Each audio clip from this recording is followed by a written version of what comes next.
तो आज हम लोग सॉल्व करेंगे 2020 का क्वेश्चन पेपर जो फार्मा का है, जिसमें पहला क्वेश्चन पूछा गया था what is anti tubular drugs. Anti tubular drugs क्या होती हैं? तो ये वो ड्रग्स होती हैं जो टीबी को ट्रीट करने के लिए दी जाती है। यानी जब किसी को टीबी हो जाएगी तो उसको सही करने के लिए जिन मेडिसिन का यूज होता है उसे हम एंटी ट्यूबुलर ड्रग्स कहते हैं। ठीक है, क्लासिफिकेशन क्या है, इन ड्रग्स का क्लासिफाई करेंगे। तो जो एंटी टीबी ड्रग्स है, ठीक है ना, इसको दो पार्ट हम आप लोग बांट दोगे। ठीक, पहला है हमारा फर्स्ट लाइन ऑफ ड्रग, ठीक, एक ही हो जाए। दूसरा है सेकेंड लाइन ऑफ ड्रग, ये दो पार्ट हो जाएंगे। इसके अंदर पहले ये क्या होती है, क्यों इन्हें बांटा गया है कि ये जब नॉर्मली किसी को टीबी होती है तब फर्स्ट लाइन ऑफ ड्रग्स दी जाती है, और जब इनसे उस इंसान का टीबी ठीक नहीं हो पाती है उस टाइम पे हम सेकेंड लाइन ऑफ ड्रग्स का यूज करते हैं। पर पहले देख लो कौन कौन सी हैं। तो याद करने तरीका था PERIS, पैरिस, ये हिंट है फर्स्ट लाइन ऑफ ड्रग को याद करने की। तो पैरिस की बात करोगे तो पायराजिनामाइड, ठीक है, क्या पायराजिनामाइड आ जाएगी इससे। ठीक, ई से इथेम ब्यूटल हो जाएगा, आर से RIF रेफेम्पेन, आई से आइसोनाइजिड, और एस से स्ट्रेप्टोमाइसिन।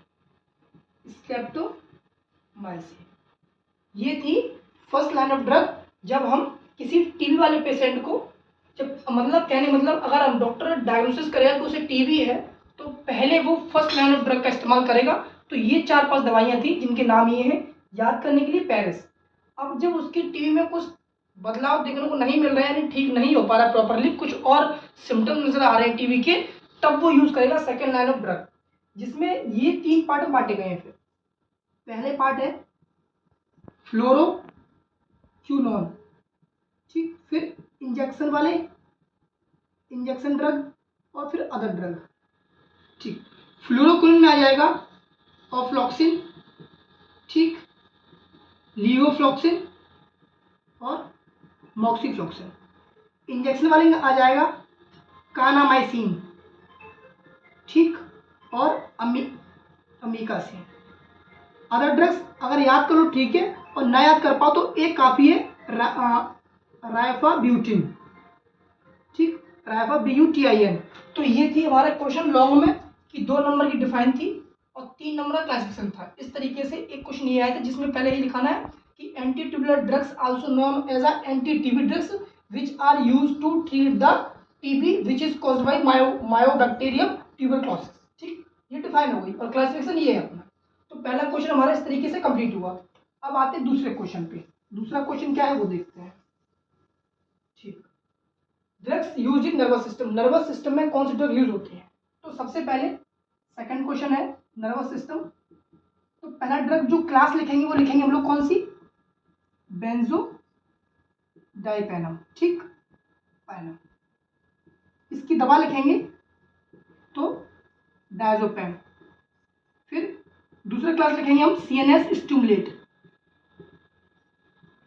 जिसमें आपकी मेडिसिन आ जाएगी रिटेनिलीन। देखो ये याद ही करनी है कि ये क्लास है बेंजोडाइपेम, ये मेडिसिन का नाम है, ये फिर CNS स्टिमुलेटिंग क्लास है, फिर रिटेनिलीन मेडिसिन का नाम है। अगर 2 ही पूछी थी, तीसरा अगर चाहो तो आप लिख सकते हो ऑपोइड, OPOID, ऑपोइड। इसमें मेडिसिन आ जाएगी आपकी लोप्रामाइड, LOPRAMIDE, लोप्रामाइड। ठीक, नर्वस सिस्टम क्लास बेंजोडाइपेन डायजोपेम मेडिसिन, फिर CNS स्टिमुलेट क्लास है, मेडिसिन रिटेलिन है, ऑपोइड ये क्लास है, इसमें मेडिसिन लोप्रामाइड है। ठीक, तो ये होगा सेकंड क्वेश्चन यहाँ पे, drug used in nervous system. अब बात करते हैं ओरल कंट्रासेप्टिव की। थर्ड क्वेश्चन है ओरल कंट्रासेप्टिव। ओरल कंट्रासेप्टिव, इसमें देखो डिफाइन क्या होगी इसकी, शॉर्ट नोट है ये इसका फार्मा का, कि contraceptive are those medicine which treat the which prevent the pregnancy, और these oral contraceptive always taken by orally या बाय माउथ। तो डिफाइन हो गई, मतलब ओरल कंट्रासेप्टिव वो कंट्रासेप्टिव होती हैं, वो मेडिसिन होती हैं जो प्रेगनेंसी को रोकने के लिए हेल्प की जाती हैं और ये ओरली इनटेक होती हैं और इनका मेनली काम है हार्मोन जो फीमेल के अंदर है एस्ट्रोजन प्रोजेस्टेरोन उनके ऊपर जाके उसको रोकना या बढ़ाना जिसकी वजह से प्रेगनेंसी रुक सके। ये तो डिफाइन हो गई। ठीक, दूसरी अब डिफाइन रखना आप लोग। ठीक, अब दूसरा इसमें आता है टाइप्स। तो ओरल कंट्रासेप्टिव दो टाइप्स के होते हैं, पहला प्रोजेस्टेरोन और प्लस ईस्ट्रोजन। ठीक, और दूसरी बात करेंगे तो केवल प्रोजेस्टेरोन ओनली, ये मेडिसिन होती हैं। ठीक, और बाकी 12th में पढ़ा हुआ LNG-20 आती है जो मेडिसिन लिखना चाहो, मेडिसिन इन ओरल कंट्रासेप्टिव। और फिर हार्मोनल मेडिसिन आती हैं और ओरल पिल्स होती हैं। तो ये मेडिसिन में हेडिंग पड़ जाएगी। तो बाकी आप लोग उसमें लिख सकते हो उसके रिस्क फैक्टर क्या है, नेक्स्ट हेडिंग इसी में कि मतलब अगर बिना जानकारी के लेने से क्या क्या दिक्कत आ सकती है। और ओरल कंट्रासेप्टिव में आप क्या लिख सकते हो कि डोज डी किस मात्रा में डॉक्टर बताएगा, उस पर लिखा होगा कि इसका डोज कब और कितने टाइम कैसे क्या लेनी है। तो ओरल में इतना काफ़ी है, क्या डिफाइन टाइप्स, फिर ये मेडिसिन के नाम और फिर रिस्क फैक्टर। ठीक, 4 नंबर में था, 4 नंबर में इतना सफिशियंट है। नेक्स्ट क्वेश्चन है nurse responsibility to give insulin, कि जब नर्स किसी को इंसुलिन देगी तो उस समय उसको क्या क्या चीज़ें बरतनी है। तो सबसे पहला है उसका असेसमेंट करना। ठीक, जिसमें वो वाइटल साइन या फिर वाइटल साइन लेगी। ठीक, और उसका क्या पूरा हिस्ट्री। ठीक, सेकेंड में बात करेंगे तो इंजेक्शन साइट के बारे में जानकारी होनी चाहिए, कहाँ लगाना है। फिर थर्ड इंस्ट्रूमेंट प्रिपरेशन, मतलब दवा जो वो लगाएगी ना तो उसमें हम लोग डेट ऑफ बर्थ थी उसकी, डेट ऑफ बर्थ क्यों, जो किस टाइम पे एक्सपायरी डेट है या नहीं है, कब बनी क्या नहीं बनी, वो चीज़ देखनी है। फिर लास्ट टाइम डॉक्यूमेंटेशन, ये 4 चीज़ें काफ़ी है, ये हमने हेडिंग बता दी है। इसके अंदर आप लोग लिख लेना असेसमेंट, वही वाइटल साइन जो बीपी होता है या फिर बार फीवर जो कुछ भी आएगा, टेम्परेचर वो देख लेना। हिस्ट्री में बैकग्राउंड कैसा पहले था या नहीं था उसको। इंजेक्शन साइट मतलब किस जगह पे लगाना है इंजेक्शन, 90 डिग्री या फिर आर्म पे या फिर कहाँ पे, स्टोमक के पास में, जो भी साइट डॉक्टर बताएगा नर्स को पता होगा जाना वो लगा लेना। फिर इंस्ट्रूमेंट, अब इंस्ट्रूमेंट मतलब अपना इंजेक्शन देख ले कौन सा यूज होना, एक्सपायरी नहीं है नहीं है वो सब। डॉक्यूमेंटेशन, कब लगाना है, कितना लगाना है, कितने एक दिन में लगाने हैं, और अपना अपना रिकॉर्ड तैयार रखें। तो ये थे कौन क्या क्वेश्चन था हमारा, nurse responsibility to give insulin. तो ये रेस्पॉन्सिबिलिटी थी एक नर्स की जब किसी पेशेंट को इंसुलिन इंजेक्शन दिया जाएगा तब। ठीक है, लास्ट वैक्सीन एंड सिरा में डिफरेंस, ये देख लो। देखो वैक्सीन और सिरा, वैक्सीन क्या ये लॉन्ग टर्म के लिए होती है, ठीक है ना, और ये शॉर्ट टर्म के लिए, पहली चीज। ठीक, वैक्सीन क्या कंटेन करता है, जो वैक्सीन है वो हमारा एंटीजन कंटेन करेगा और जो सेरम है वो एंटीबॉडी कंटेन करेगी, मतलब इसमें एंटीबॉडी होगा। वैक्सीन है ये एक्टिव फॉर्म में रहेगी हमेशा और ये इनएक्टिव फॉर्म में रहेगी, सॉरी पैसिव फॉर्म में रहेगी।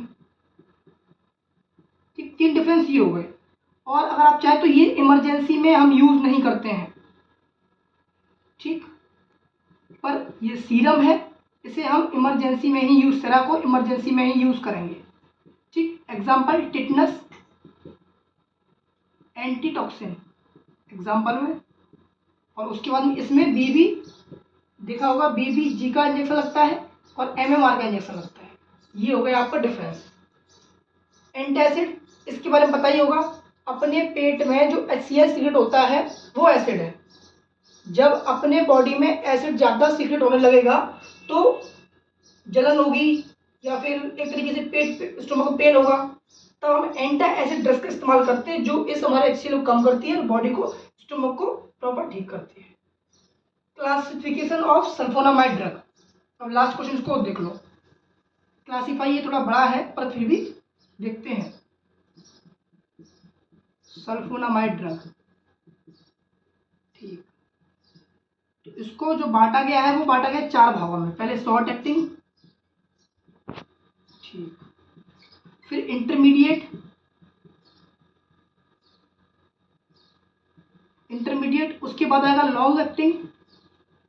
ये मेडिसिन है जो मतलब कितने समय पे कब दी जानी है और कितने समय तक चलनी है। उसके बाद लास्ट आएगी स्पेशल एक्टिंग। तो ये क्लासिफिकेशन है। अब आपको इसमें दवाइयां याद रखनी है। शॉर्ट एक्टिंग दवाई है वो सल्फाडाइजिन होगी शायद, SULPHA डाइजीन। ठीक, ये मेडिसिन है जो सल्फोनामाइड ड्रग में दी जाएगी, जो कम समय के लिए होगी और फायदेमंद होगी। दूसरा है सल्फा मिथॉक्सिन। ठीक, ये इंटरमीडिएट है, यानी जब ये ड्रग्स हम देंगे तो क्या होगा, इसमें बीमारी ठीक होने के चांस रहते हैं, लेकिन उतना कि आप कुछ समय ठीक रहेंगे, फिर दूसरी फॉर्म क्रिएट हो जाएगी, तब जाके हम लॉन्ग एक्टिंग की जो मेडिसिन है उसको ट्रीट करेंगे, जिसका काम है, जो दवा का नाम है सल्फोडोक्साइन। ये थी मेडिसिन के नाम। बाकी स्पेशल एक्टिंग ये बहुत मतलब रेयरली कंडीशन में डॉक्टर ये ड्रग देता है जिससे जो पेशेंट है वो ठीक हो सके। तो ये एक तरीके से ये समझना था कि इसे क्लासिफिकेशन करना था। तो मेडिसिन आप लोग जरूरी नहीं, हम तो ये लिख दिए हैं, और भी मेडिसिन 4-5 होती है वो आप लोग याद कर लेना। सिर्फ क्लासिफिकेशन में शॉर्ट एक्टिंग मेडिसिन कौन सी है, इंटरमीडिएट मेडिसिन कौन सी है, लॉन्ग लास्ट एक्टिंग कौन सी है, स्पेशल एक्टिंग कौन सी है। तो ये था 2020 का क्वेश्चन पेपर। बाकी अब 2019 का नेक्स्ट वीडियो में हम लोग मिलते हैं, तब तक के लिए।